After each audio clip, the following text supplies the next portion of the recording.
সবাইকে জানাচ্ছি গণেশ পুজোর আগামী শুভেচ্ছা। আমাদের বাড়িতেও কালকে আমরা গণেশ পুজো দেব, এই কারণে আজকে ঠাকুর ঘরটা পরিষ্কার করে সব কিছু ঠাকুরের সব ধুয়ে দিলাম। তো আজকে হলো ঠাম্মার তৃতীয় মৃত্যুবার্ষিকী, তার জন্য ঠাম্মার চরণে ফুল দিয়ে দিলাম, আর আত্মার শান্তি কামনার জন্য আমি একটু গীতা পড়ে নিয়েছি।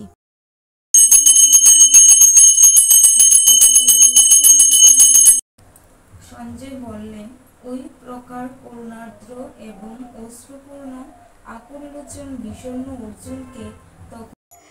আর দেখো এখানে আমি ফুল বানিয়ে নিচ্ছি, একটা খুব সুন্দর হ্যাঙ্গিং ফুল বানিয়েছি, যেটা গণেশ ঠাকুরের পেছনে আমি টাঙাবো বলে সিদ্ধান্ত নিয়েছি। আর এটা আমি ইউটিউব দেখেই বানিয়েছি, আমি এত সুন্দর করে বানাতে পারি না। তোমরা আমাকে কমেন্ট করে জানাও কেমন হয়েছে। যদি তোমাদের ভালো লাগে আমি আরও কয়েকটা ফুল এরকম বানানোর চেষ্টা করব।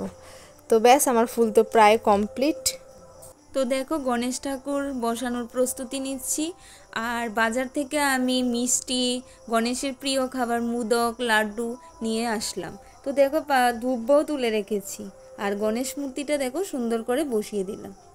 আমাদের কালকে বাড়িতে গণেশ পুজো, আর আমাদের ঠাকুর ঘরের কাজ প্রায় কমপ্লিট। এখন ঠাকুর ঘরের দরজাটা আমরা বন্ধ করে দিচ্ছি। আর হ্যাঁ, কালকে আমাদের গণেশ পুজোর ভিডিওটা দেখতে কেউ ভুলো না। তো লাইক, কমেন্ট, শেয়ার।